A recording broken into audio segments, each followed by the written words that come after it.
Bonjour à tous. Merci d'être là à nouveau pour ce cinquième et dernier webinaire dans le cadre du Forum national sur la réconciliation qui se tiendra dans quelques semaines au retour de l'été, les 21, 22 et 23 septembre prochains. Écoutez, peut-être avant de laisser, comme d'habitude, un mot d'ouverture à l'une de nos deux aînés, peut-être simplement vous rappeler que il est normal que votre caméra soit et votre micro soit fermé à l'occasion de ce webinaire pour tout ce qui concerne l'interaction, les questions, les commentaires que vous souhaiteriez faire. Vous avez deux icônes dans le bas de l'écran. L'un qui vous permet d'échanger, converser, l'autre Q et R qui servent spécifiquement à adresser vos questions aux deux panélistes de qualité que nous avons la chance de recevoir pour ce cinquième webinaire qui porte sur les enjeux et leviers concernant la place des premiers peuples dans la gouvernance. Alors, évidemment, un enjeu d'importance. Enfin, écoutez, comme d'habitude, vous avez la possibilité de faire usage du système de traduction simultanée. Vous n'avez qu'à cliquer dans le bas à droite de votre écran. Vous cliquez simplement sur Interprétation afin de pouvoir choisir la langue de votre choix. Comme vous l'avez peut-être vu, la séance d'aujourd'hui est enregistrée, comme les quatre autres dernières l'ont été également, et il sera possible d'écouter à nouveau le webinaire simplement en vous rendant sur le site web du forum. Écoutez, sans plus attendre, j'aimerais inviter et remercier Madame Edith Picard qui à nouveau accepte de faire cette prière d'ouverture. Madame Picard, à vous la parole. Oui. Depuis quelques semaines, les oiseaux nous gâtent. De si beaux chants. J'identifie le chant du cardinal, du merle, puis de la mésange, mais il y a quelques jours, en marchant à la Brunante, avec mon époux puis notre petite fille, dans le sentier le long de la rivière, j'ai entendu un chant moins habituel. Je ne pouvais pas voir l'oiseau. J'écoutais, mais je ne reconnaissais pas ce chant, un peu comme d'entendre sans comprendre. Ça m'a fait penser à certaines fois entre humains, soit que je ne reconnais pas les mots ou je ne saisis pas le sens, mais soit que je ne suis pas disponible, j'entends sans vraiment écouter. De retour à la maison, notre fils nous a dit que c'était probablement une grive solitaire. Son écoute sur Internet nous a permis de le confirmer. Je lisais récemment, parce qu'aujourd'hui, on va quand même parler d'accompagnement, que pour accompagner, il faut comprendre. Hier, sur l'invitation de notre fils, j'ai eu l'opportunité de visualiser un webinaire où l'aîné Max Solis commentait ou nous partageait ses réflexions sur la tragédie de Kamloops. Il expose sa vision avec beaucoup de douceur, en communion avec le Créateur, l'univers, les ancêtres et la terre, avec un leitmotiv aimer. Il nous disait l'esprit de ces 215 enfants nous demande d'aimer. Ainsi, faire le nécessaire pour que ça ne se répète pas. Je nous propose d'observer 1 minute de silence à la mémoire de ces 215 enfants et de nous rappeler que leur esprit nous invite à aimer.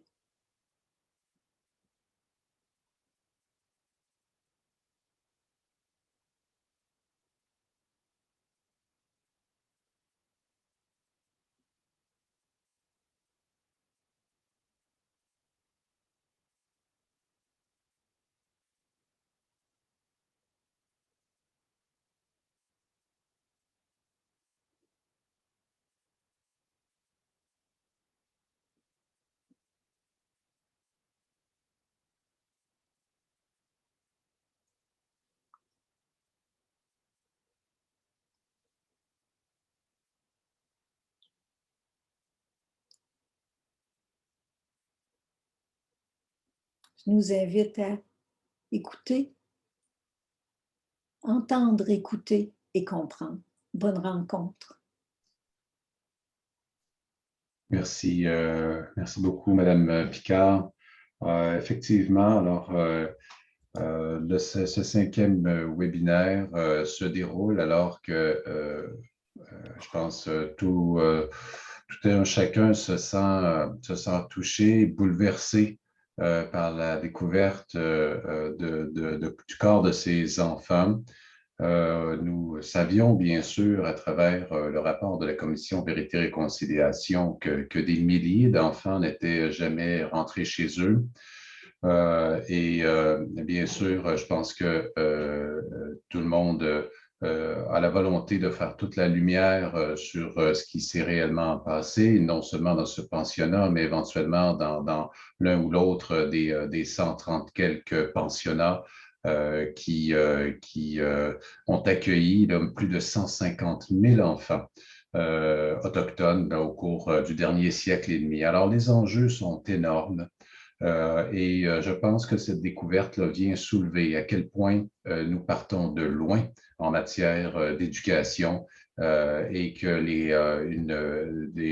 des actions importantes encore à ce jour doivent être posées.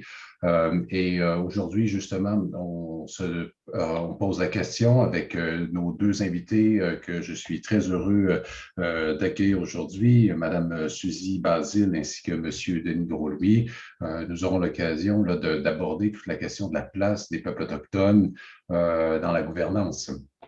Alors, écoutez, vous avez possiblement eu la chance d'assister à nos 4 premiers webinaires, dont l'objectif est bien sûr d'élargir, d'approfondir notre compréhension des enjeux et des leviers qui touchent tout ce qui la question de la gouvernance et les peuples autochtones, mais d'autre part, de nous assurer que nous identifions des pistes d'action concrètes et réelles de façon à ce que nos rencontres et toutes les démarches que nous faisons actuellement aient de réelles retombées concrètes. Et enfin, bien sûr, de mobiliser l'ensemble des acteurs qui doivent être impliqués, non seulement du côté des organisations Premières Nations et Inuit, mais également du côté des institutions québécoises, canadiennes et territoriales. Alors, écoutez, merci à nouveau d'être là pour ce 5e webinaire. Comme à l'habitude aussi, vous le savez, nous avons 11 ambassadeurs qui ont été sélectionnés et qui nous ont livré divers témoignages. D'ailleurs, vous êtes nombreux à avoir témoigné d'à quel point ces partages de ces ambassadeurs sont riches, intéressants. Ils sont d'ailleurs de l'ensemble des capsules là, qui vous ont été présentées sont encore accessibles, bien sûr, sur le site Web. Alors, on vous a préparé un cinquième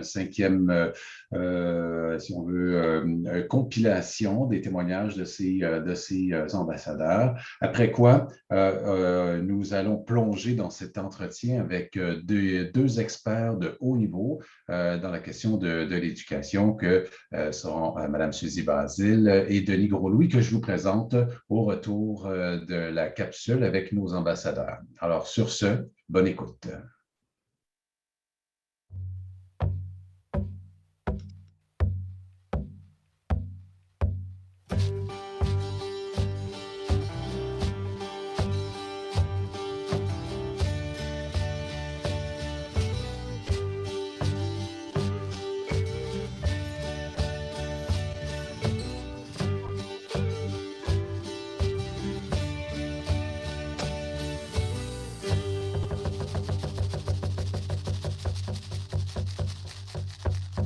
On identifiait des problèmes encore et encore et encore. Et on identifiait des problèmes encore et encore, année après année. Il y a quelqu'un qui a levé la main et a dit « Ça fait des années que j'assiste à vos réunions. Ça fait des années qu'on vous dit c'est quoi les problèmes. Ça fait des années qu'on vous répète les mêmes choses. Vous parlez de réconciliation, mais vous ne faites rien en fait. Vous faites que poser des questions. Donc, on vous donne les clés, on vous donne les réponses. Maintenant, c'est à vous d'agir, faites quelque chose. Parce que si vous passez vos années à à refaire les mêmes questionnaires, à reposer toujours les mêmes questions. On fait juste tourner en rond, en fait. Donc, on n'est pas dans une vraie réconciliation, on est dans une parure d'une réconciliation. I think university for me as an Indigenous person was probably the most difficult because intellectually I was becoming more evolved, if you will. You know, I was reading more about history,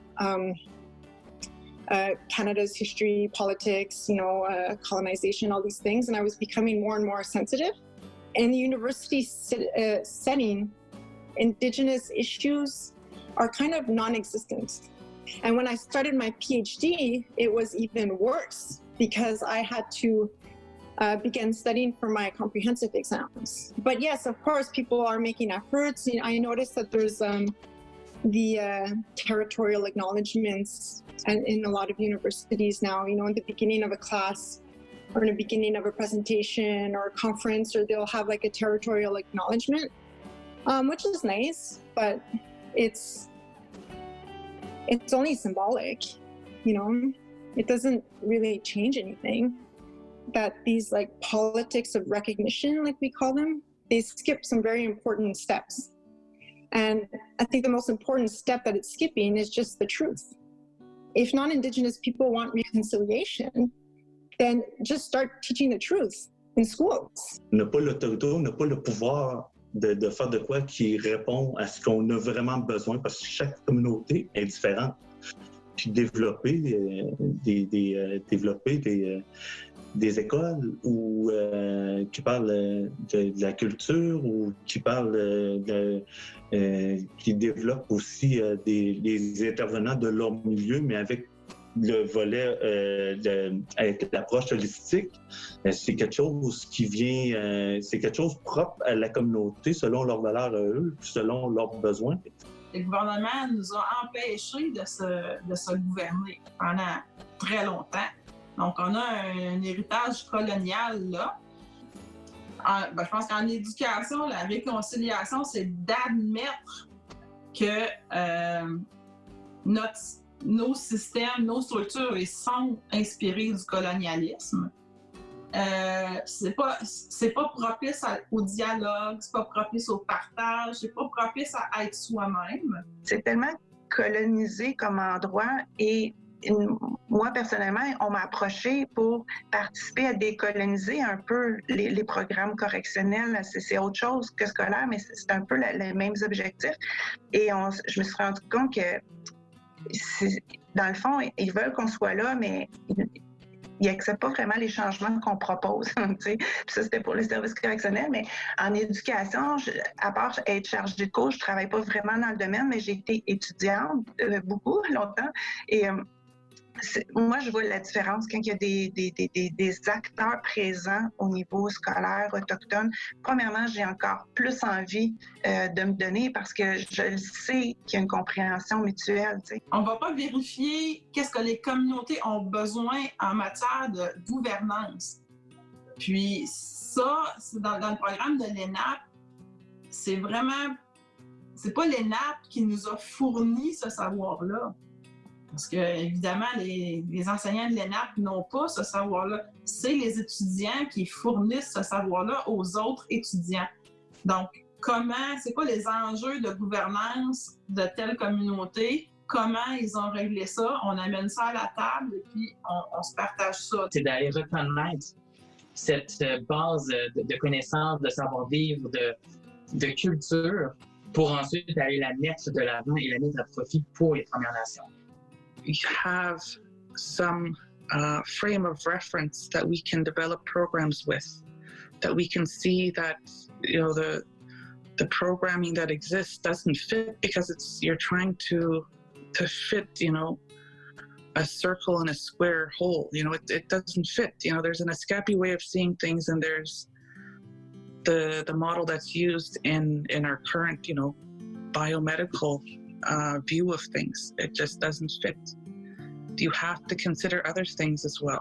Ce que j'ai vécu après ça en faculté de médecine, c'est qu'on m'a dit « OK, il y a un programme, il y a 4 places de réservées par année aux Premières Nations et on s'attend de vous d'un engagement vers les Premières Nations. » parfait, je pense être une personne engagée. Bref, moi, j'ai ça en moi, je me sens vraiment engagée. Mais là, j'ai commencé à avoir des commentaires de gens qui m'ont dit « Donc, toi, tu fais ce cours-là, puis après ça, sur quelle communauté tu vas aller travailler? Qui va te prendre en charge? Puis toi, tu vas pouvoir aller t'occuper des Autochtones. » Puis pour moi, ça continue en fait de perpétuer une culture de colonialisme. Il y avait aussi l'affaire là dans les formulaires d'admission. Bon, c'est à l'aspect langue, c'était français ou anglais puis autres. Puis quand on marquait autre, genre Innu, la madame, elle m'a communiqué, elle m'a dit bah, tu préfères-tu mettre français comme langue? Parce que si tu mets langue Innu, ils vont comme demander pour que tu fasses un test de français. On ne considérait pas les langues maternelles, les langues Innu, mais les langues autochtones. Thing because the way the classroom is, you know, everyone sitting in a classroom, that's a very colonial way of learning. I think decolonization can be integrating more Indigenous knowledge, whether it be Indigenous methods such as land-based pedagogy, because the land has so much to offer and so much to teach us, but that's not really a belief in universities, unfortunately, but it is in our culture.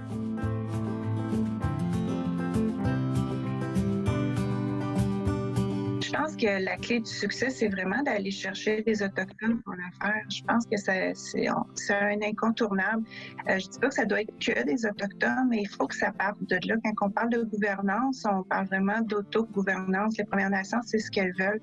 Et je pense que le dossier scolaire en éducation, bien, on a des beaux succès. Hein. Si on le regarde, tout ce que la CAPN fait, entre autres, je verrais mal pourquoi le ministère de l'Éducation ne pourrait pas faire une place plus grande par rapport à, comment je peux dire ça, à déléguer les pouvoirs, à déléguer les services finalement. Donc, si on veut décoloniser, selon moi, puis on veut adapter les programmes scolaires, peu importe où se trouve l'université, ben ça passe par avoir des employés autochtones, selon moi, puis pas juste des employés, mais des gestionnaires, des décideurs. Hiring more Indigenous people within the faculty and creating a safe environment for them, because I do understand there's not many Indigenous people who work within these faculties. There's maybe one or two, and often these one or two, they become burnt out because there's so much demand from them. So hiring more and making sure that Indigenous people you hire are supported and feel comfortable and feel valid. D'afficher l'ouverture face aux Autochtones. Donc, je parle de communication, je parle de publicité, je parle également de... Ça pourrait être une bourse scolaire, ça pourrait être des galas de reconnaissance.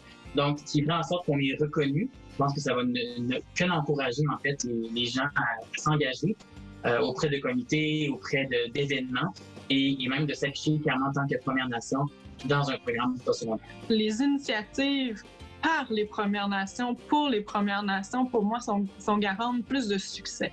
Ça répond à nos besoins, ça répond à nos attentes, c'est nos gens, c'est notre expertise, c'est vraiment important que ça se fasse. Pour moi, ça fait partie de la solution. Moi, je suis rendue dans mon discours à essayer aussi de responsabiliser tous citoyens, autochtones comme non autochtones. Si on veut arriver un jour à la réconciliation, là, on a chacun notre bout à faire. And with that, you know, I think, yes, we're acknowledging the past for what it is, not repeating what was done, and in doing so, having more of an open mind for how we can deliver education. Just the educational system needs to be adapted to how things really happened. And I think when that happens, then we'll speak of real reconciliation. Plus que ça va, puis plus que les écoles, les universités, cégeps sont sensibilisés, puis ils croient beaucoup au potentiel là, de nous, des Premières Nations.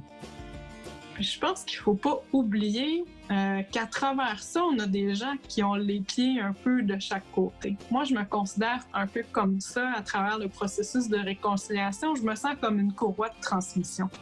Je suis à la fois autochtone et je suis à la fois allochtone. Et je pense qu'à travers mon développement d'adulte, j'ai su réconcilier les deux parties puis les faire coexister. Fait que là, je pense que maintenant, il faut le faire avec les institutions, puis être là comme courroie de transmission, puis écouter un peu tout ça, puis dire, ben oui, il y a des belles choses, puis il faut laisser fleurir ça, puis s'écouter. On va connaître les enjeux de tous et chacun, puis on va avancer ensemble. Le mieux, mon rêve, puis je ne sais pas comment l'expliquer, ce serait comme faire un genre d'université pour les autochtones, c'est comme Kiona, mais une université, ça, ce serait vraiment un de mes rêves pour que...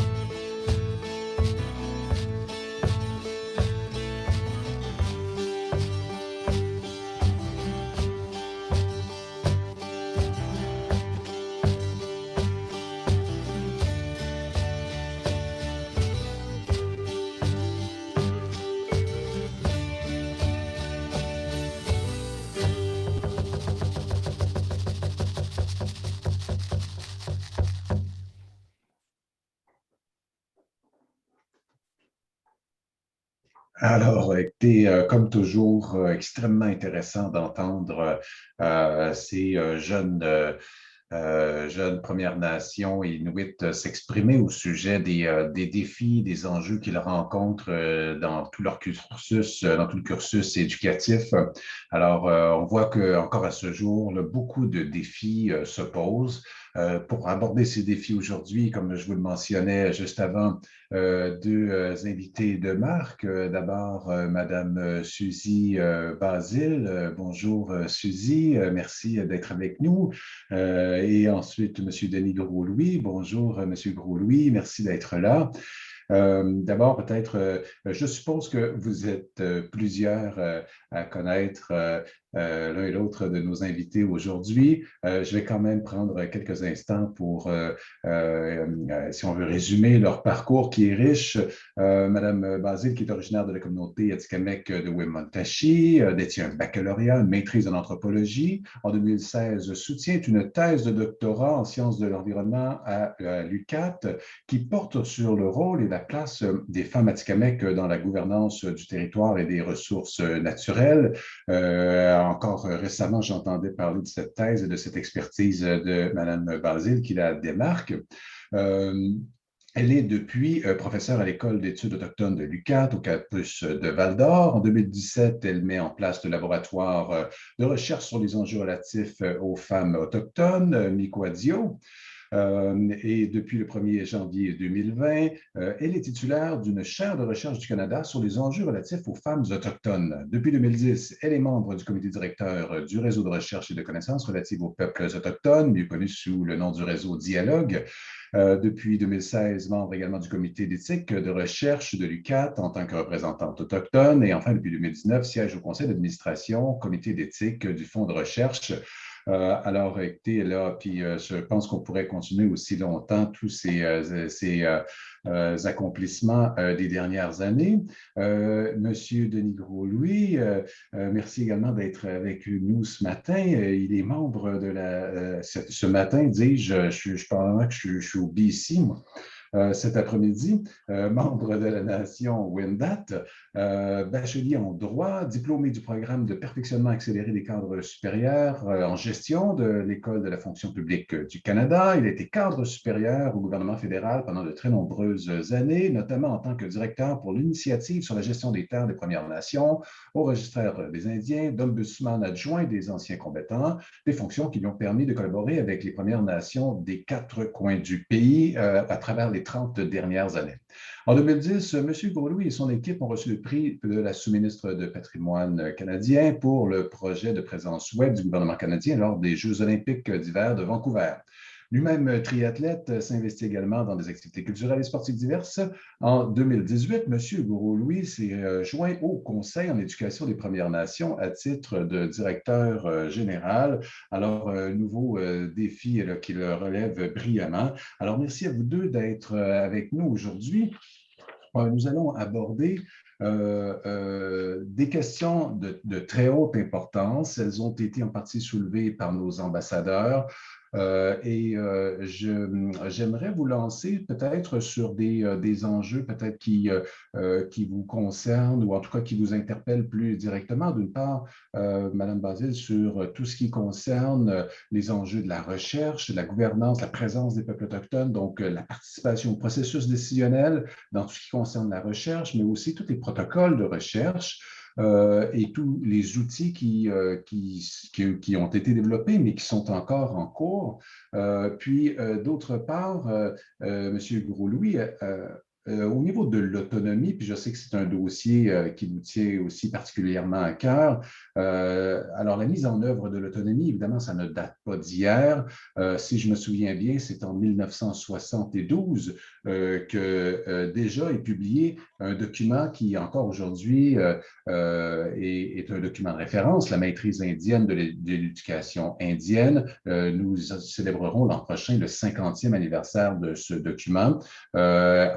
Et je pense qu'on est loin de pouvoir dire que nous avons tout accompli la vision qui avait été élaborée, si on veut, dans ce document. Alors, peut-être pour commencer, Madame Basile, je vous inviterai peut-être à nous donner votre lecture de ce que sont encore à ce jour les enjeux en matière de recherche à l'intérieur des universités, en tout cas tels que vous les percevez. Oh, la grande question.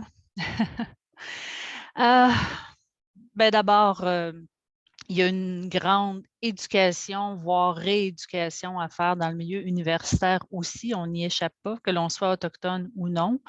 Ce sont des enjeux, je parle des enjeux autochtones dans ce cas-ci, qui nécessitent encore beaucoup de temps et de place à leur être attribués afin d'être mieux compris. Ce que j'ai envie de dire aussi, c'est que la recherche a été longtemps un processus investigateur, un processus qui appelait les autres à venir étudier les autres. C'est-à-dire que dans le cas présent, les peuples autochtones, et cette dynamique-là, heureusement, tend à changer, mais il y a encore des relents de cela à l'occasion. Et ce qui est peut-être important de souligner aussi, c'est que, bon, la recherche peut, si elle est faite de manière respectueuse et surtout avec les peuples autochtones, peut être très utile, peut servir à défendre des causes, à expliquer des phénomènes, à tenir des revendications, je m'arrête là. On comprendra que les derniers événements de cette semaine, on peut se permettre aussi de dire qu'il y a encore des choses à investiguer, qu'il y a encore des savoirs, des connaissances, des faits relatifs aux peuples autochtones qui sont méconnus et qui vont devoir en fait émerger puis être entendus de tous, parce que sinon on n'arrivera jamais à changer les choses. Je terminerai peut-être en disant qu'un des enjeux principaux, évidemment, si je me concentre un peu plus sur la région du Québec, c'est la main-d'œuvre. Je vais dire ça comme ça. Donc, les chercheurs autochtones, bien qu'il y ait une relève fort pertinente, fort intéressante qui est en train de se former, et ce, à la grandeur des institutions académiques au Québec puis ailleurs au Canada aussi, nous avons quand même un fossé à rattraper dans le sens où est-ce que dans le reste du Canada, il y a quand même beaucoup de chercheurs, de professeurs autochtones dans plusieurs universités. Dans certaines facultés, on parle de plus de 20 professeurs autochtones. Donc, et quand on transpose la situation au Québec, on est moins de 10, je vous dirais 5 ou 6. Et dans le réseau UQ, plus précisément, on est 2. Alors, vraiment, vous disiez tout à l'heure, ou non, plutôt une des ambassadrices. D'ailleurs, je tiens à saluer les 11 ambassadeurs, ambassadrices qui ont fait vraiment un travail très intéressant. Je vais retenir certaines de leurs paroles. Ils l'ont dit aussi, le niveau de sollicitation est très, très élevé et j'allais dire même extrême dans certains cas. Donc, c'est vraiment le défi auquel il faut porter attention à l'heure où on se parle parce que ça commence à être un enjeu préoccupant, à mon avis. J'y reviendrai plus tard. Merci beaucoup, effectivement. Alors encore, j'entends qu'il y a encore un travail de longue haleine, là, peut-être à mener, à la fois pour sensibiliser l'ensemble des acteurs déjà en milieu universitaire, mais aussi de notre côté, on semble avoir un retard en termes de présence autochtone dans tout le réseau universitaire. Je ne sais pas, M. Groslu, de votre côté, quelles sont vos observations à ce sujet? Vous avez fait référence, d'abord, avant de débuter, là, je voulais remercier l'Aîné ainsi que les ambassadeurs. Je suis content de certains éléments qui ont été soulevés par les ambassadeurs parce que ça fait partie un peu du message du Conseil en éducation des Premières Nations que je livre aujourd'hui. Alors, merci à tous d'être là. Merci beaucoup à Suzy. Avant de parler de 1972 et de la vision de la politique de la maîtrise indienne, de l'éducation indienne que les chefs ont eue, je veux faire un brin d'histoire rapide parce qu'on parle de colonisation, donc il faut parler d'un peu historiquement d'où on vient. Et je note dès 1534-1535, lorsque Donnacana et Cartier se sont rencontrés, on a vu la première intervention d'un gouvernement extérieur dans nos gouvernances. Comme vous le savez, nos nations iroquoiennes comme la mienne, on apprenait dans les maisons longues, on apprenait de nos mères qui étaient au centre de l'activité dans la maison longue, de la vie, de l'apprentissage. C'était notre maison d'enseignement. Et quand Cartier a décidé d'amener Donnacona à Paris, bien, il a choisi qui allait le représenter. Donc, les premiers éléments de colonialisme ont débuté depuis bientôt longtemps. Puis comme vous le savez, surtout, on l'entend cette semaine davantage, le triste chapitre des pensionnats indiens a eu pour effet de nourrir pendant plusieurs générations, presque 130 ans dans certains endroits du territoire, une méfiance envers le colonialisme, envers les maisons d'enseignement. Et donc, il y a à peine 50 ans que nous avons le droit de fréquenter les institutions postsecondaires. Donc, d'un côté, moi, je suis la première génération de gradués universitaires. Donc, il y a eu tout un changement où on a eu besoin d'amener, au niveau d'une génération complète, de réduire la méfiance puis d'amener la relève dans les institutions postsecondaires. Donc, il y a eu tout un cheminement qui s'est fait tant au niveau de nos familles que de nos chefs qui avaient débuté par dire en 1972, il faudrait maîtriser notre réseau scolaire à cause de ce que je vous expliquais. Puis, en 2010, ils se sont levés et ont dit non, ce n'est pas juste la maîtrise, c'est le contrôle. On reprend le contrôle de nos institutions. Si j'ai le temps, Alexandre, je ferai une citation des chefs de 2010 à l'Assemblée des Premières Nations lorsqu'ils ont dit « Les Premières Nations voient l'éducation comme un moyen d'arriver à l'autonomie et de corriger les séquelles laissées par les pratiques coloniales.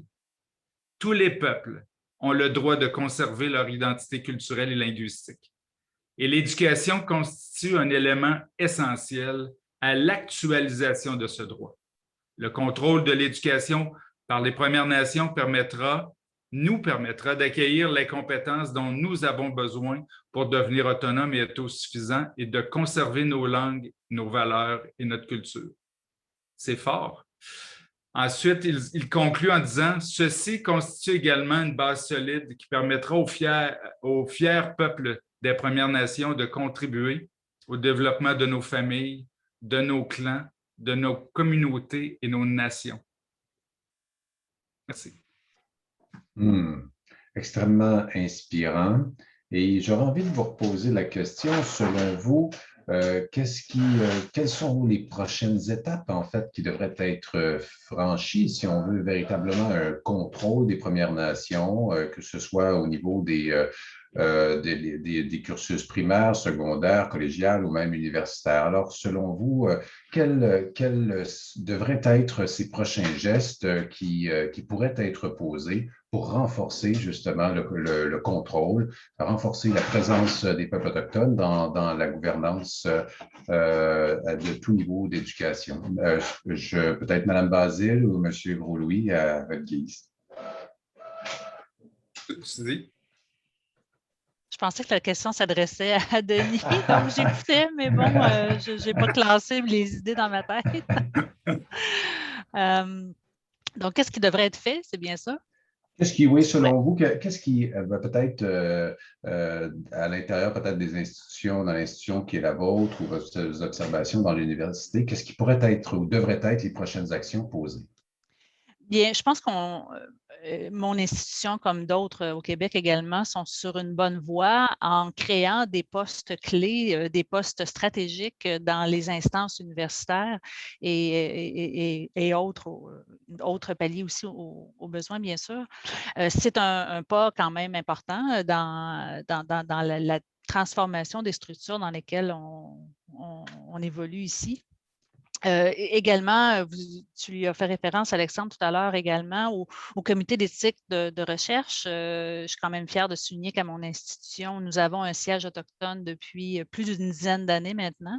Et ce n'est plus moi qui l'occupe. Depuis quelques semaines à peine, nous avons d'autres personnes autochtones qui se sont jointes à nous. Alors, j'y siège à titre de professeur. Mais cela dit, ce qui est important, c'est qu'enfin, on fasse une place importante à des acteurs autochtones qualifiés pour également participer à l'établissement de règles ou de programmes d'éducation, de règles de recherche ou de programmes d'éducation, je voulais dire, et d'en faire partie prenante dès le départ, dès qu'on commence à réfléchir à soit un nouveau programme ou à des postes stratégiques, il faut que les peuples autochtones soient aux premières loges.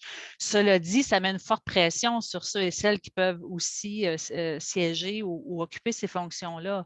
Et je l'ai un petit peu dit dans la question précédente, ce qui me préoccupe à l'heure où on se parle, c'est vraiment le niveau de sollicitation. Hein. Tout le monde veut faire son brin, veut faire son pas dans la réconciliation et c'est très louable. En même temps, il faut savoir que pour y participer au mieux, il faut que les gens soient disponibles aient envie aussi là, de participer à ces efforts-là. Et c'est vraiment ce que je perçois à l'heure où on se parle, c'est vraiment le niveau de sollicitation est vraiment extrême et ça me préoccupe un petit peu. Je vais juste imager ça par ce que moi je fais présentement, ayant obtenu une chaire de recherche du Canada, ça fait en sorte que je fais de la recherche. Ça veut dire que je ne suis plus en classe. Je n'enseigne plus au premier cycle universitaire comme j'ai fait pendant des années de temps, comme à titre de chargé de cours ou comme professeur. Je ne suis plus là. Et c'est correct, il y a d'autres personnes qui prennent la relève et tout ça, mais c'est juste pour vous dire qu'à la minute où on se retrouve dans des instances comme ça, on ne peut plus faire ce qu'on faisait avant. Et des fois, ça crée des incompréhensions en disant, ben oui, mais elle est professeure, puis on ne peut pas l'avoir pour tel cours. Ben c'est impossible, je suis rendue à faire autre chose. Donc, imaginez toutes les autres situations similaires à ça. La pression est très forte et la liste, la commande de choses, de tâches à faire est très longue aussi, est très grande. Et Denis l'a un petit peu abordé aussi.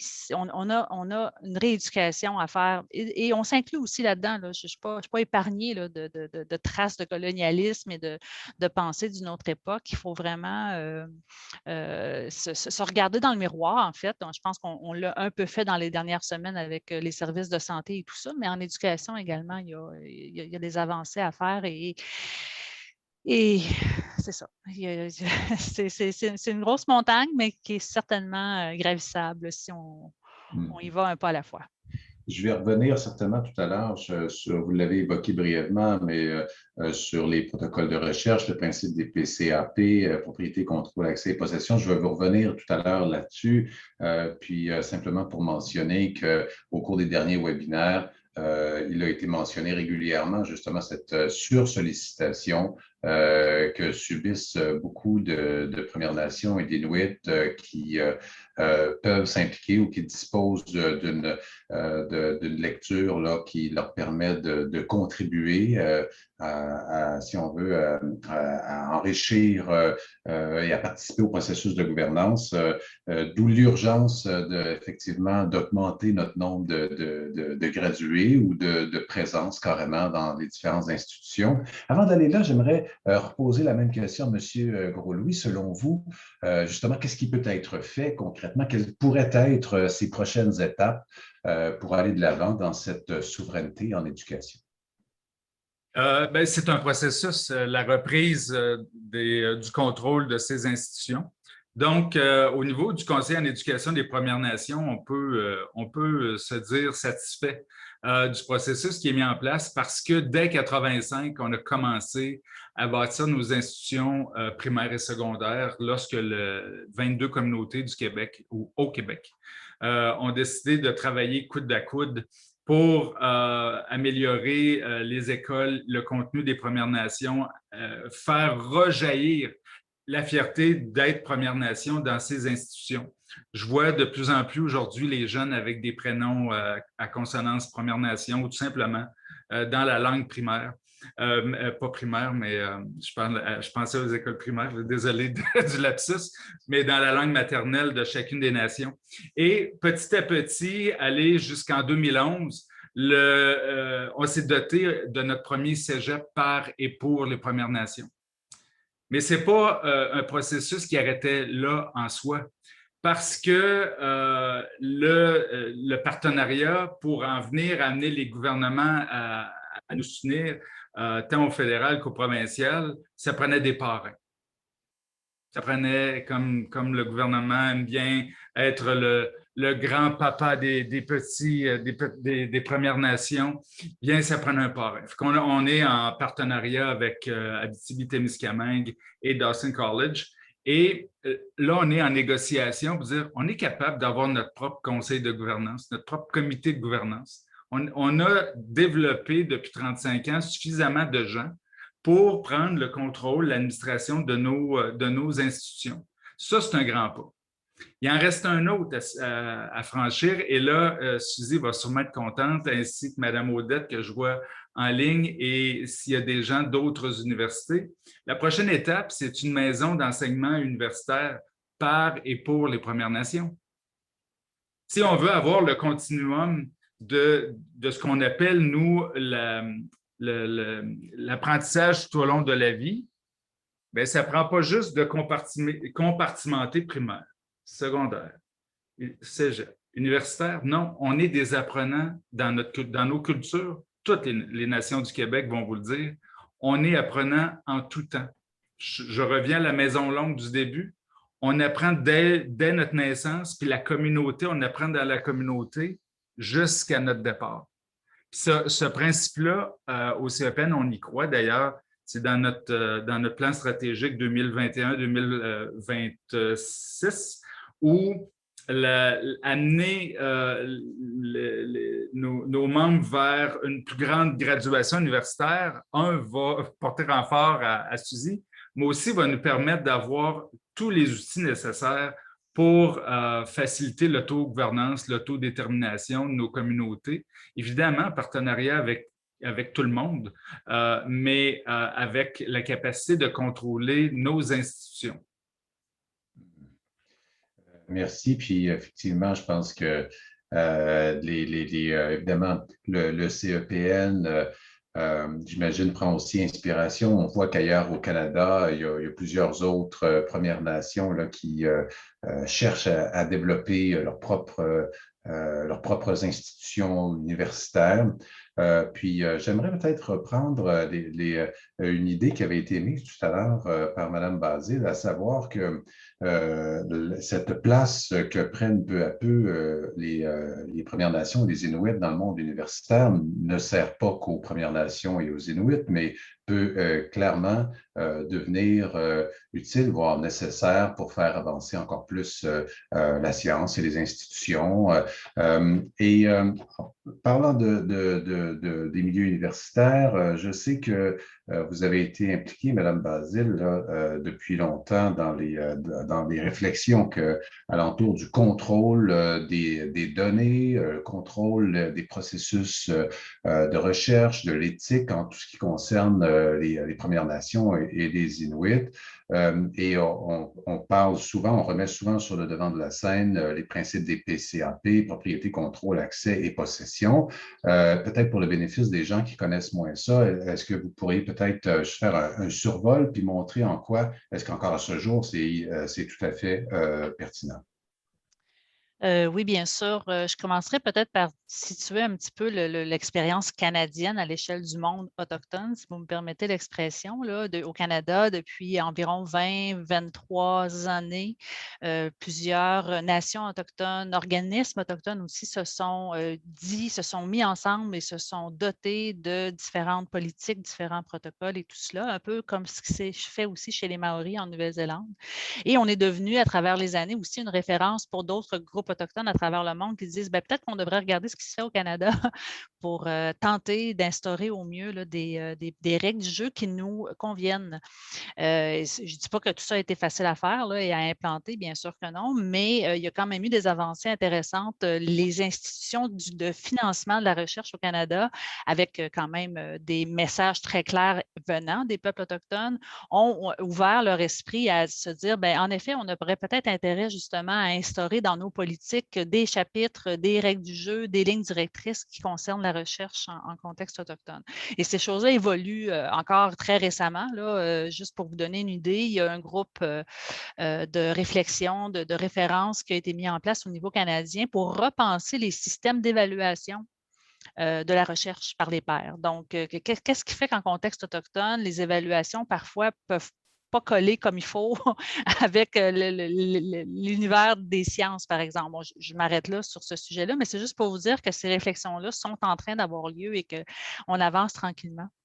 Si je reviens au contexte plus particulier du Québec, je fais un bond dans le passé, aux alentours des années 2004-2005, où certaines nations, certaines communautés plutôt au Québec ont dit c'est terminé, la recherche, les chercheurs, on ferme la porte, on ne vient plus chez nous récolter des données et se sauver à la course, parce que c'était presque ça à l'époque, avec nos savoirs pour ensuite publier ça dans des revues puis bâtir des carrières universitaires sur notre dos. C'est terminé. Et la PNQL à l'époque, donc l'organisme parrainant un peu là, le CEPN également, a mandaté une équipe de travail autochtone dans l'élaboration d'un premier protocole pour justement jeter un peu les bases de dire, peut-être que vous pourriez, vous chercheurs et nous aussi, communauté autochtone, se donner une manière de faire les choses, des grands principes qui fait en sorte qu'on ne ferait plus une recherche éthiquement là, pas acceptable. Et depuis, il s'est aussi développé d'autres outils puis d'autres documents et aussi pratiques, parce que là, c'est beau écrire tout ça sur papier, mais si sur le terrain, ce n'est pas mis en œuvre, c'est pas mieux, hein? On s'entend là-dessus. Et il y a, à l'heure où on se parle, certaines communautés qui ont leur propre protocole, qui ont leur propre comité d'accueil, je dirais ça comme ça, de propositions de projets de recherche. Je pense à Mashtoria, je pense à Kahnawake, je pense à Chisasibi. Chez les Abénaki aussi, là, il se passe des belles choses à l'heure où on se parle. Et j'ai eu, moi, l'occasion de travailler puis d'accompagner sur plusieurs comités dans l'élaboration de ces outils-là. Et là, l'enjeu sur lequel on doit maintenant se pencher, c'est de s'assurer que les communautés les mettent en œuvre. On sait qu'il y a quand même un bon roulement de personnel dans nos communautés, donc il faut d'une fois à l'autre souvent rééduquer tel secteur, rééduquer dans le sens venir accompagner, là, comprenez-moi bien. On ne leur dit pas quoi faire, c'est plutôt l'inverse. On les accompagne dans ce qu'ils veulent qu'il soit fait ou non en termes de recherche. Et je suis quand même assez ravie de voir de plus en plus d'étudiants au cycle supérieur, maîtrise, doctorat, se référer à ces documents-là dès le départ. Dès qu'ils émettent une intention de recherche, de plus en plus, et j'espère que leurs professeurs les accompagnent aussi là-dedans, vont référer à ce qui existe au Québec ou au Canada pour débarrer dès le jour 1 une recherche qui soit pertinente. Pour le chercheur, bien sûr, on ne fait pas ça pour rien, mais surtout pour les personnes concernées par la dite recherche en question. Donc, c'est un univers qui est très dynamique, qui bouge beaucoup et puis qui qui est quand même assez fascinant. Puis je terminerai peut-être en partageant une petite anecdote un peu plus personnelle à l'époque où j'entamais mon doctorat en sciences de l'environnement. Donc, vous comprendrez que ça fait partie des sciences dites dures, appliquées, naturelles, bon, cet univers-là. Et les premières questions qu'on m'a posées, ça a été de dire, mais c'est quoi votre histoire de lien au territoire? Tu sais, nous, en sciences, ça ne nous dit rien, ça se place où? Comment tu vas expliquer ça? Comment tu vas travailler là-dessus? Et je me souviens de m'être dit, mais quelle question étrange. Pour moi, c'était tellement évident qu'il y avait un lien entre les êtres humains et leur environnement que bon.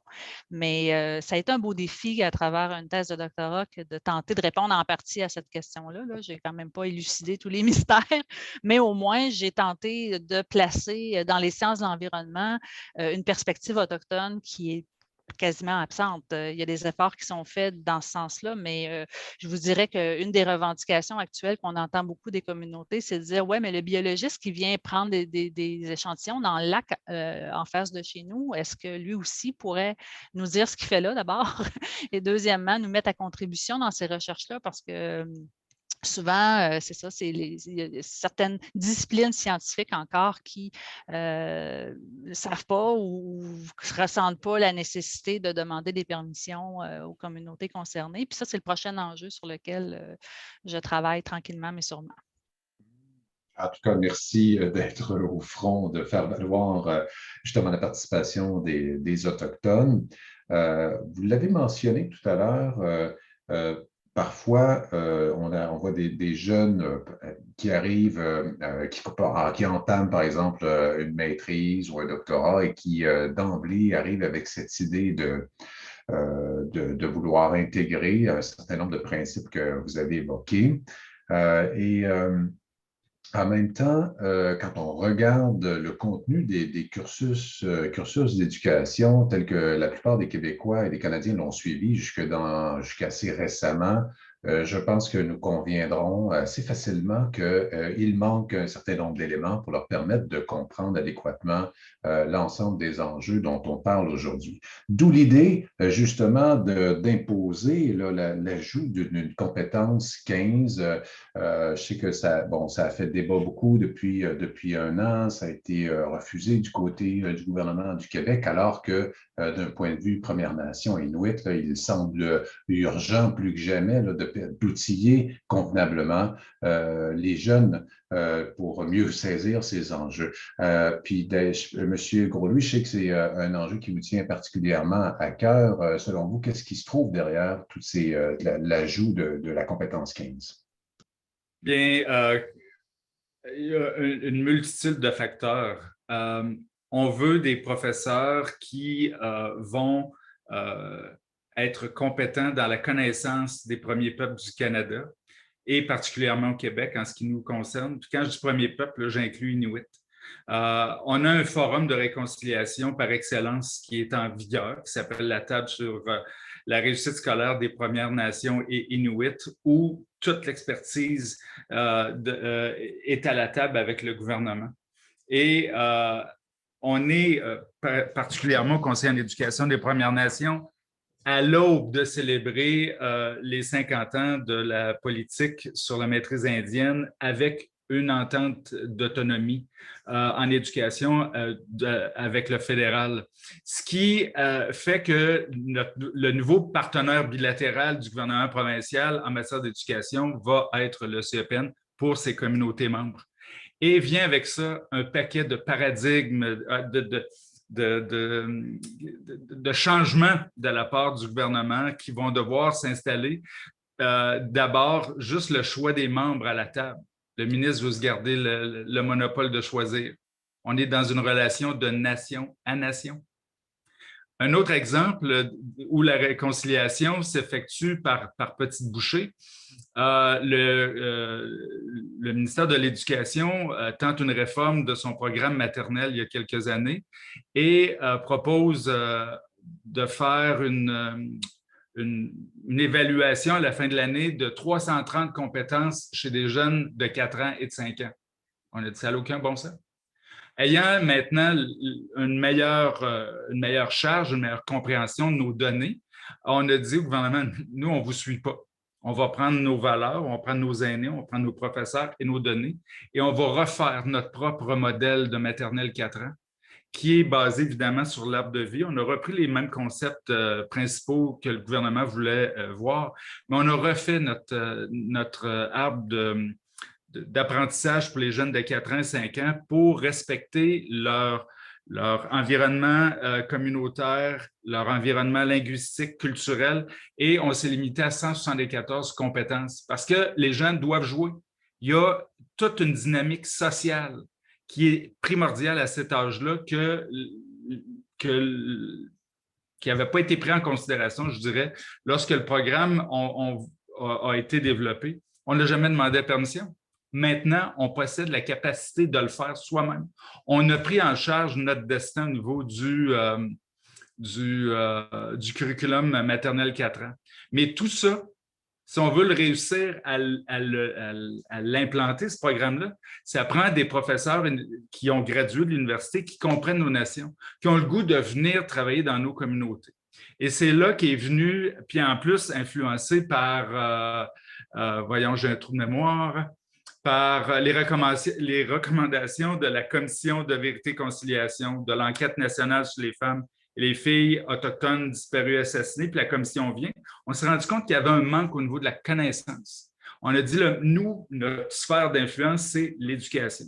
Donc, on a proposé au ministre Roberge de revoir le curriculum, la formation des enseignants lorsqu'il a entrepris sa démarche de revoir le profil des compétences des futurs enseignants. On a dit, oh, il vous manque la compétence sur les Premières Nations inuites.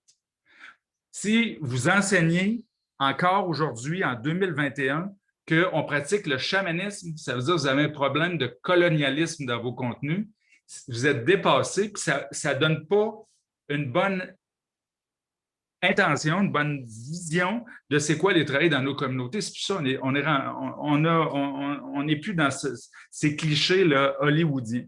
Donc, on a travaillé avec le Centre de formation de la main-d'œuvre autochtone de Wendake puis l'Institut de Chakapèche sur la Côte-Nord pour revoir les grands principes de c'est quoi le contrôle du contenu, qu'est-ce qui est important que les futurs enseignants maîtrisent pour être à l'aise, qu'ils soient dans un milieu, dans une école du réseau provincial pour parler des Premières Nations des Inuits et ou être de bons influenceurs, de bons enseignants dans nos communautés afin de nous aider à cheminer tout au long de la prise en charge, tout au long de la vie, des diverses étapes d'enseignement. C'est ainsi qu'on a proposé au ministre d'avoir une compétence exclusive ou particulière à la connaissance, à l'histoire, aux langues et cultures des Premières Nations inuites. Ça a été saupoudré. On a quand même fait un bout, ça a été saupoudré, mais en même temps, la main est tendue, puis on travaille avec les universités pour travailler dans leur curriculum.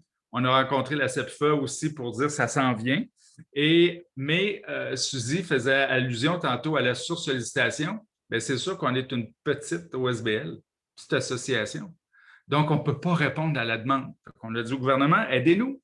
C'est vos institutions, les universités.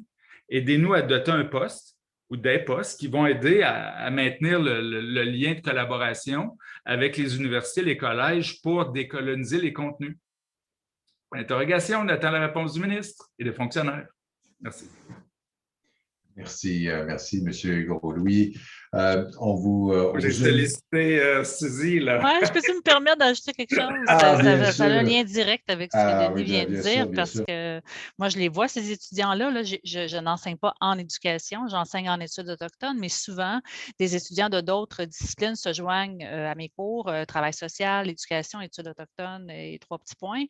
Et juste pour illustrer un peu ce qui vient d'être dit, vous vous souviendrez certainement de l'automne 2015 là, qui a shaké pas mal tout le monde, et principalement les gens à Val-d'Or, en Abitibi, les femmes autochtones ici qui ont dénoncé les sévices qu'elles ont subis. J'ai dans mes cours des étudiants de toutes les disciplines que je viens de nommer et je lis dans leurs travaux universitaires leur colère le fait et il me raconte comment ça se fait qu'il faut que je me rende à l'université pour entendre parler pour la première fois des Anishinabés de la région de l'Abitibi où j'habite, ou de Sept-Îles, ou de La Tuque, ou de Joliette et partout. Là. On a des étudiants quand même qui sont avec les moyens qu'on a en ligne aujourd'hui. On a des étudiants de partout. Et je pouvais lire dans leurs travaux leur désarroi puis leur colère, en fait. Il fallait que je m'inscrive délibérément à un cours à l'université pour avoir un ABC de la situation des peuples autochtones. Donc, il y a beaucoup de travail à faire et j'espère que la compétence 15 va venir en partie combler ça, que le gouvernement du Québec va rattraper le tir parce que c'est le momentum, là, je crois, et que aussi les différents ordres de professionnels au Québec vont, par leur pouvoir, obliger les programmes universitaires à insérer ce qu'il faut pour que les enjeux autochtones soient bien compris par l'ensemble des disciplines puis des programmes universitaires auxquels les étudiants s'inscrivent. Donc, je m'excuse, je voulais juste amener cet élément-là. C'est vraiment un magnifique exemple. Là. Puis je pense que de plus en plus de citoyens québécois, canadiens, canadiennes là, prennent conscience de l'immense angle mort que nous avons laissé dans les cursus actuels, puis parfois des gens de la région qui, par exemple, ne savent pas que les Abitibi et les Témiscamingues, en fait, ce sont des Premières Nations. Alors, c'est quand même pas anodin. Les gens, ce sont des termes qui sont là, qui habitent le quotidien, qui pourtant, donc, dont on oublie les racines. Alors, c'est vraiment, c'est extrêmement intéressant. Je pense qu'effectivement, donc, il y a encore beaucoup à faire au sujet des différents sujets qui ont été soulevés au niveau de la compétence 15. On vous a mis dans le chat un lien vers plus ample détail au sujet de la compétence 15 qui vous dirige vers le site du Conseil en éducation des Premières Nations. Également, un lien vers le protocole de recherche des Premières Nations au Québec et au Labrador. D'ailleurs, je me souviens bien, il y a pas une troisième édition qui s'en vient à ce sujet, Mme Basile? En fait, ce n'est pas une troisième édition du protocole lui-même, mais bien de la boîte à outils des principes de la recherche en contexte autochtone, qui malheureusement n'est pas accessible aujourd'hui même, mais c'est incessant, c'est imminent, je devrais plutôt dire. Dans les prochains jours, semaines, l'ensemble des outils que la Commission de la santé et des services sociaux des Premières Nations du Québec et du Labrador héberge sur son site Web, avec la contribution de 3 institutions universitaires. On a rassemblé tous les outils pertinents sur ces questions-là. Et la 3e édition vient ajouter 2 onglets supplémentaires à la boîte à outils pour le bénéfice de tout le monde. On y parle de projets de recherche qui ont eu lieu au Québec comme ailleurs, mais principalement au Québec, et qui peuvent inspirer puis accompagner les communautés autochtones dans, comme je le disais tantôt, la documentation de leur dossier, de leurs revendications. Bien, merci. En tout cas, je sais que ça va être fort utile. Je pense qu'il y en a plusieurs qui vont garder un œil et une oreille ouverte sur la publication de cette nouvelle version, moi le premier. Alors, ben, merci d'y avoir contribué. N'oubliez pas si parmi l'ensemble de nos participants, si vous le souhaitez adresser une question, il ne nous reste que quelques petites minutes à ce panel d'échange avec Suzy Basile et Denis Gros-Louis. N'hésitez pas à adresser vos questions par le biais du QR.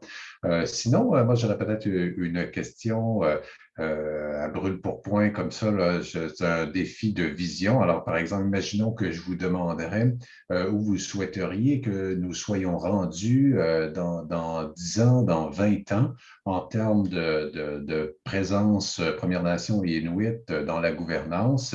Alors, dans vos rêves les plus fous, à quoi ressemblerait cette vision?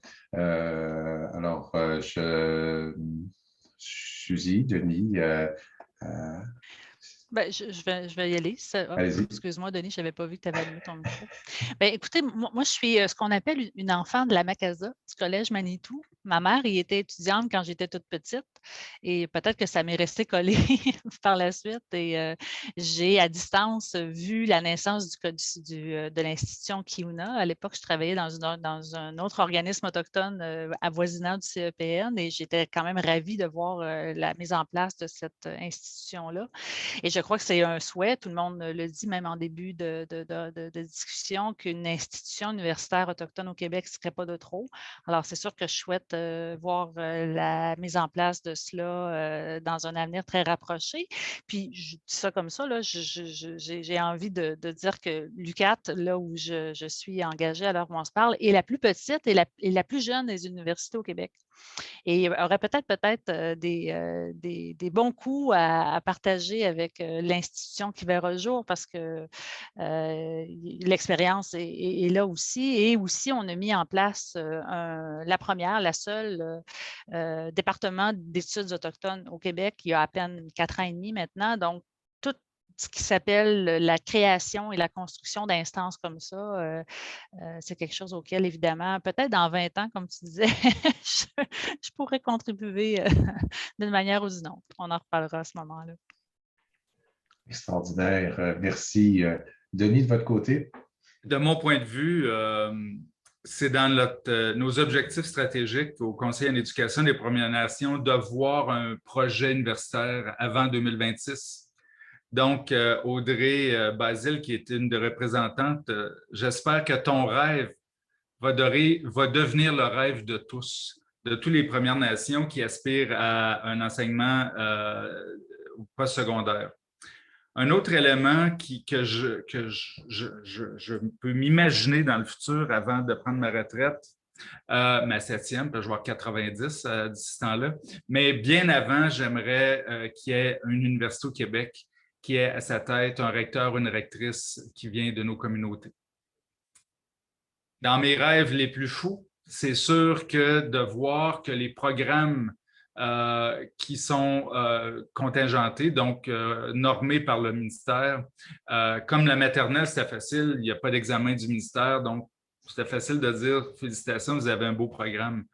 Mais un programme qui reconnaît l'enseignement sur la terre-mère, c'est le même que nos jeunes apprennent la langue. Qu'on ait des crédits pour nos jeunes qui parlent leur langue au lieu de faire un examen de français ou un examen d'anglais, que le fait qu'ils maîtrisent leur langue, ce soit reconnu et créditable pour s'assurer que la fierté des jeunes persiste et puis il y a le goût de le transmettre à leurs enfants et à leurs petits-enfants. Ça, c'est un succès. Ça démontrerait que les gouvernements lâchent prise sur l'assimilation, parce qu'encore aujourd'hui, on le voit en 2021, il y a toutes sortes de petites techniques là, pour essayer d'assimiler nos communautés. Et donc, quand ce cheminement-là, on le voit dans l'exemple de la compétence 15, tu as 2 rivières qui vont venir à un moment donné à travailler ensemble, ils vont se rejoindre, puis l'eau va poursuivre dans le même chemin. Ça va être là le point de cohabitation entre la formation linéaire, contemporaine, colonialiste, on peut lui donner plusieurs thèmes, et l'enseignement tout au long de la vie qu'on promeut dans nos communautés vont jaillir ensemble pour qu'on chemine ensemble. Pour améliorer, aider pour la prise en charge et faire rejaillir tous les talents que je vois, moi, dans les communautés. On le voit cette semaine. On avait la pandémie qui a fait que les jeunes ne pouvaient plus se rencontrer. Normalement, on a des jeux interscolaires à l'Université Laval. On a dit, qu'est-ce qu'on peut faire? Des solutions. Laisser les Premières Nations prendre en charge leurs solutions. On a créé le défi des ancêtres. On a créé notre programme de maternelle 4 ans, l'université. Alors, si tout le monde pousse vers les mêmes mocassins, pour reprendre l'image de vos ambassadeurs, bien, je pense qu'on va faire un très, très beau chemin ensemble. Merci beaucoup. C'était fantastique de vous entendre partager votre expertise, mais aussi ces belles visions d'avenir. Je pense que ce ne sont pas des rêves inaccessibles, là, tout au contraire. Je pense qu'il y a tout un mouvement qui s'engage puis une invitation auprès de l'ensemble des autres acteurs québécois et canadiens d'emboîter le pas dans dans le pas des mocassins, justement pour faire en sorte que une plus grande place à toutes les échelles pour les Premières Nations et les Inuits soit faite à toutes les étapes de l'éducation et jusqu'à la fin de la vie, comme le soulignait Denis tout à l'heure. J'aime beaucoup cette idée justement que l'apprentissage n'est jamais terminé. Écoutez, je merci infiniment d'avoir été avec nous, Suzy, Denis. C'était vraiment extraordinaire pour clôturer ce 5e webinaire. Comme toujours, je vous rappelle que nous avons notre fameux Padlet sur lequel nous réunissons justement toutes vos expertises respectives. On vous invite à nouveau à venir ajouter votre griffe dans cet outil en ligne. En fait, une espèce d'outil d'intelligence collective où chacun peut y ajouter ses exemples, ses références, ses outils ou cliquer j'aime sur ceux dont vous pensez qui sont les plus porteurs. Alors, n'hésitez pas, on vous a mis bien sûr à nouveau le lien dans le chat. Pour terminer ce 5e et dernier webinaire, j'aimerais inviter les 2 coprésidentes du forum à vous adresser quelques mots de clôture, Madame Michèle Audette et Madame Joanne Jean. Bonjour Michel, bonjour Madame Jean, merci d'être avec nous. Peut-être Michel Audette que vous connaissez tous par ses multiples implications depuis des années, qui est aujourd'hui conseillère principale en matière de réconciliation et d'éducation autochtone à l'Université Laval, qui sera suivie immédiatement par Madame Joanne Jean, présidente de l'Université du Québec. Alors Michel, merci, Nérichan, Tinashkamadan, puis un gros merci, Suzy, toujours impressionnant et tu nous rends fiers. Si je peux te dire ça, là, Suzy, puis je te le dis souvent en texto, mais là, mon texto, il est virtuel et il se fait devant tout le monde. Comment tu me rends fière? Et si tu le fais, ça veut dire que d'autres vont être capables, là, puis qui sont déjà en train de suivre tes traces de mocassins ou de portage. Puis, Denis, j'ai beaucoup aimé notre rencontre quand je suis arrivée à l'Université Laval, cette ambition, cette volonté de continuer ce que nos Moshum puis nos Nokum avaient envie de faire au niveau de l'éducation. Nos parents sont allés à la Macasa, puis on a un beau qui on a là, qui rend fiers nos nations. Et cette ambition-là, je la partage avec toi pour que la maison de l'enseignement puisse se retrouver sous différentes formes, dans différents territoires. Si la société québécoise a le choix de choisir ses universités, qui est peut-être bien normal pour les familles québécoises, alors que nous, c'est tellement un rêve qui pourrait sembler être loin, alors qu'on devrait avoir ce droit-là, nous aussi. Alors moi, peu importe les mocassins que je vais porter, Denis, je vais le chérir et le caresser, ce rêve-là. J'en ai même fait une ambition pour que mes enfants puissent avoir le choix aussi de faire ou tout ça en même temps. Puis merci à nos grands-mères, à nos belles, douces guerrières là, qui ont suivi ces travaux-là du début jusqu'à la fin parce qu'elles vivent les impacts du colonialisme, mais elles ont mis au monde aussi des beaux enfants qui sont en train de changer tout ça. Alors, je vous dis un gros merci.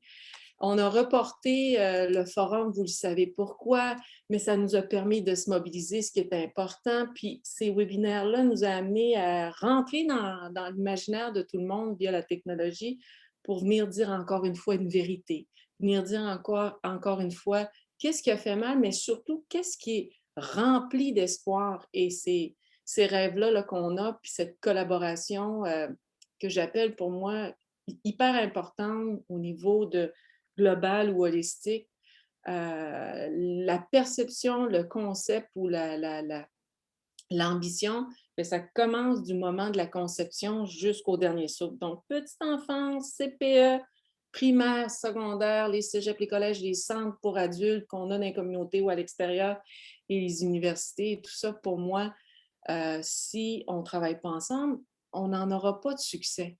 Et si on travaille ensemble, ben moi, je pense qu'on va continuer ce qu'on nous a demandé de faire avant qu'on soit là, nous. Alors, ces efforts-là sont importants. Puis, quelle fierté d'avoir fait la rencontre de Joanne. Tu es une grande leader québécoise et je te remercie de dire les vraies choses dans la culture québécoise, comment on est beau, on est belle, on est fort et on est capable.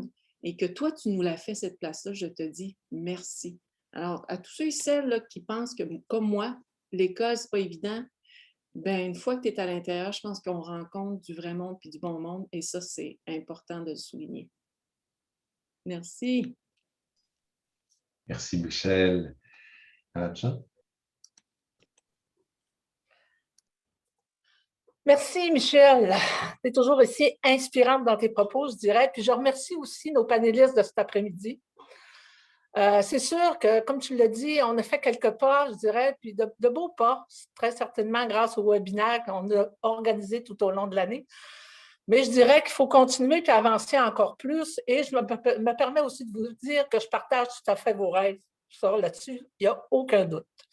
Je dirais aussi que depuis trop de décennies, les membres des premiers peuples réclament à juste titre la reconnaissance de la vérité historique. On le voit bien dans les propos comme nos 11 ambassadeurs tiennent.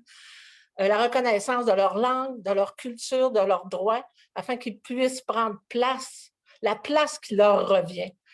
Je pense qu'on ne peut plus être sourd à ces appels répétés. La balle est maintenant dans notre camp, puis je vous dirais, il faut absolument s'engager. Et c'est là tout l'intérêt du Forum national sur la réconciliation. Échanger ensemble pour s'inspirer les uns des autres, mais surtout pour passer à l'action et ainsi faire évoluer nos universités, nos établissements, en faire des milieux sécuritaires, accueillants, responsables et surtout menant à la réussite de tous et de toutes. La 6e édition du Forum Réconciliation, je vous dirais que les partenaires autochtones ont vraiment fixé la barre haute. Lors des 3 jours de l'événement, il est attendu que chacun des acteurs du milieu universitaire fasse un pas de plus, en prenant des engagements fermes pour faire plus et mieux avec les premiers peuples. Je le sais, il y a beaucoup de gestes qui sont déjà posés dans ce sens-là, dans plusieurs établissements. Déjà, il y a beaucoup d'universités qui sont engagées depuis des décennies. Il y en a d'autres qui accélèrent le pas, bien entendu. C'est ce qu'on a pu voir dans l'enquête que j'ai dirigée au nom des 19 établissements universitaires. Mon équipe et moi, on a par ailleurs aussi recensé plusieurs moyens qui pourraient nous inspirer les uns des autres.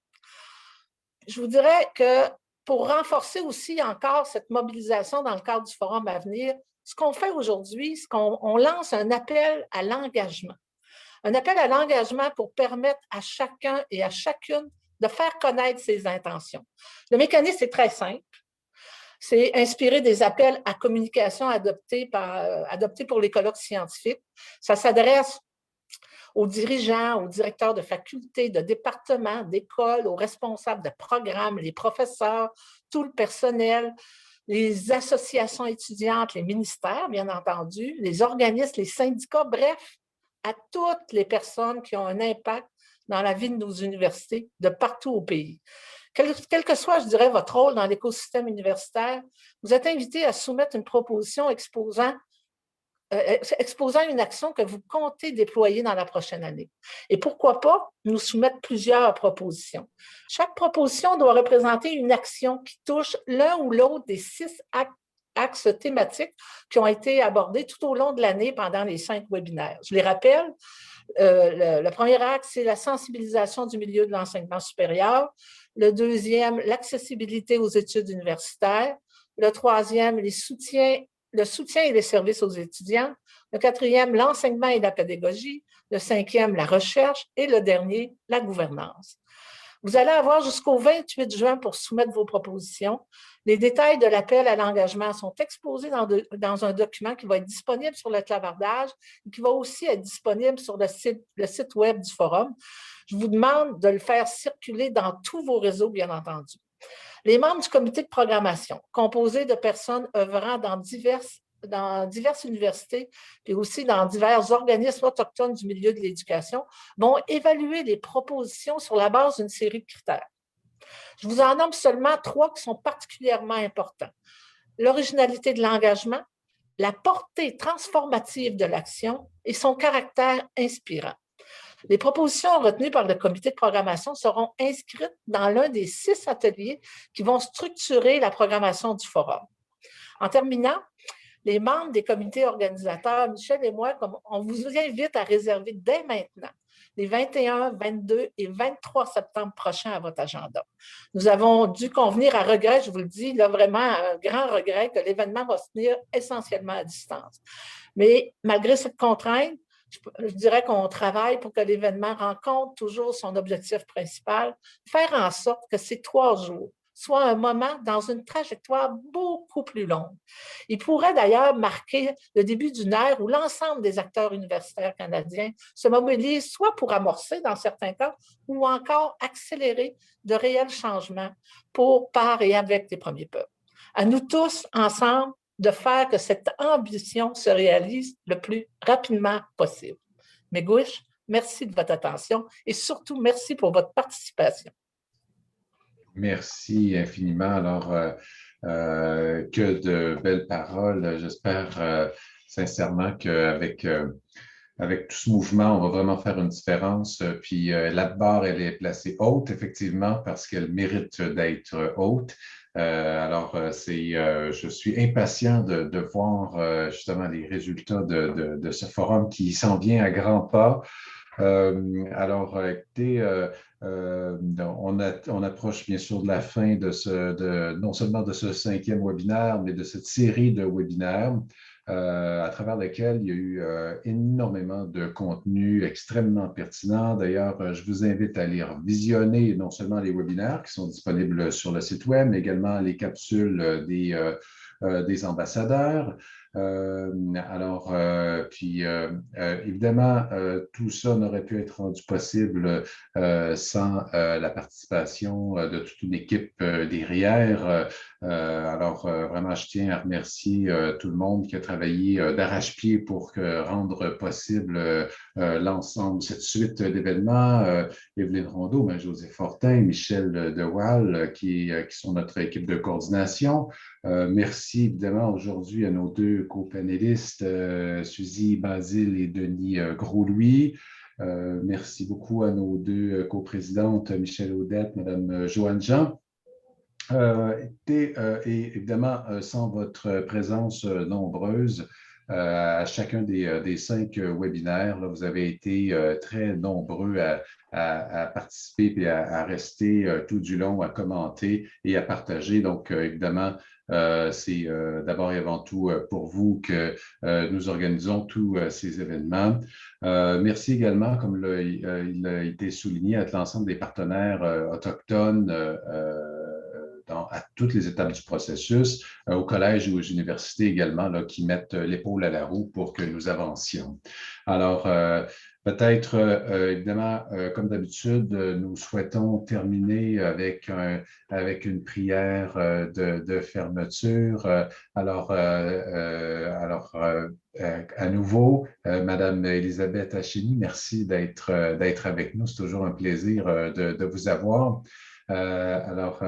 Pour cette prière de fermeture, Madame Hachini, on vous cède la parole.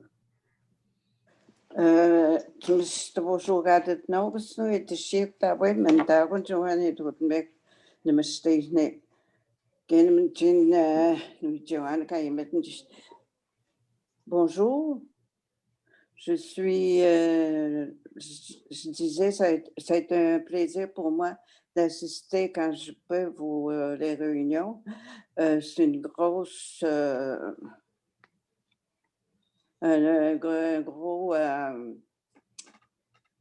que ça me fait du bien. Puis je tenais aussi à vous dire, j'aimerais qu'on pense aux 250 enfants qui ont été, je ne sais pas si, en tout cas, je ne sais pas s'ils étaient malades, mais enterrés dans un couvent, dans un pensionnat. C'est venu me chercher parce que je suis une des survivantes du pensionnat. Puis dans ce temps-là, quand il arrive une tragédie de même, ça nous revient. Puis je me dis, la cicatrice est dure est toujours là.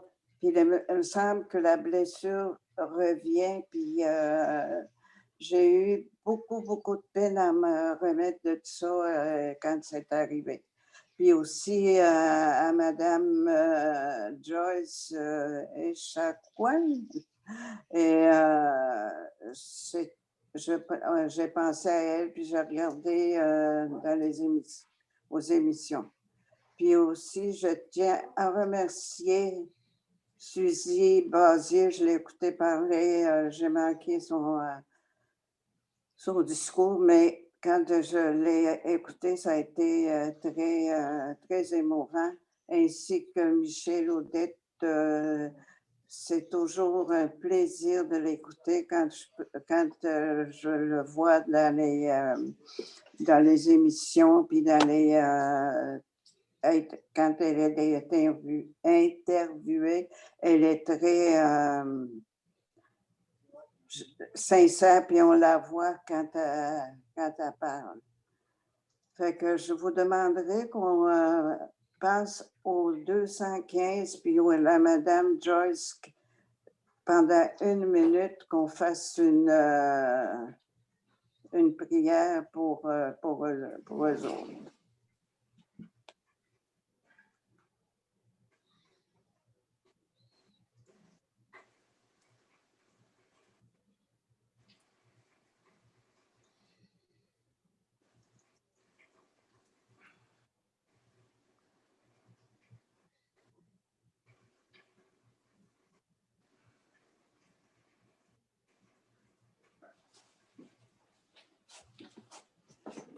Bon. J'aurais aimé ça vous parler de mon parcours, mais c'est trop long, c'est trop. Ce sera une autre fois. Puis j'ai eu un parcours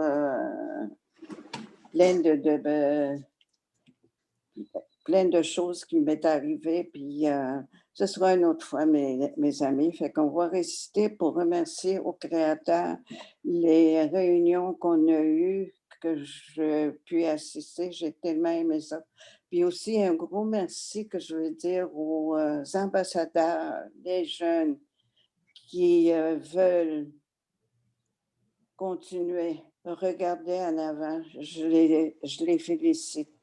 Nous, les aînés, on va vous supporter par la prière pour les jeunes qui veulent aller pas au cégep, à l'université. Puis je suis contente qu'il y ait eu une évolution pour question de cégep. Nous t'avons dit, nous, Scott Gatin, Timas, moi, et dans ce gazon. Tima, Babin, Svedo, Espèce, vous êtes ruiné de Oscott, Tima, tout ici. Je suis un disque, Question que Piat Kika, sinon, est cette.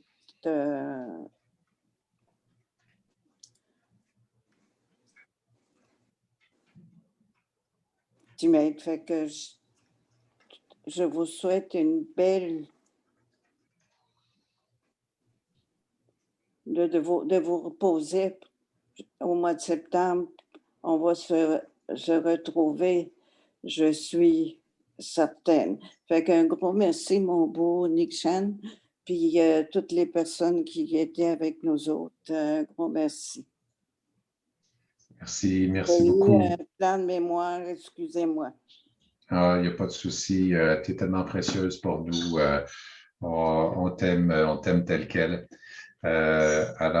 Puis au sujet de ton parcours, je suis certain que lors du forum de septembre, on va t'inviter justement à le partager à nouveau avec nous. On va te faire une place dans la programmation, j'en suis certain. Merci d'avoir été avec nous aujourd'hui. J'ai eu l'honneur, mon nom est Alexandre Bacon, j'ai eu l'honneur d'animer ces différents webinaires. Portez-vous bien, passez un bel été. et j'espère qu'on vous retrouvera en grand nombre en septembre. Élisabeth, dernier mot? Oui, je veux juste donner des bisous à Suzy, si elle est là.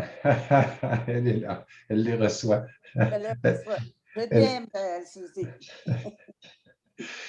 Moi, je vais commencer à être jaloux parce que j'en ai pas eu de bisous.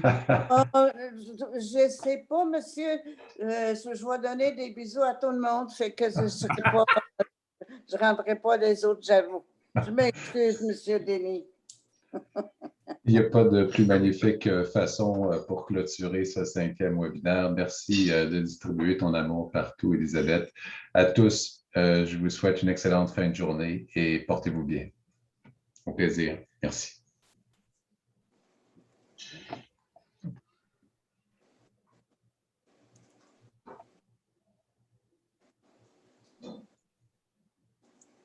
Bon. Oui, Robert, ça va bien? Merci, Carole. Merci, Salut, Alexandre. Robert. Merci tout le monde. Merci, Michel. Merci, Michel. Merci, Michel Plamondon. Au revoir. Merci beaucoup à tous. Merci. Au revoir, Elisabeth. Portez-vous bien. Merci, André. Au revoir.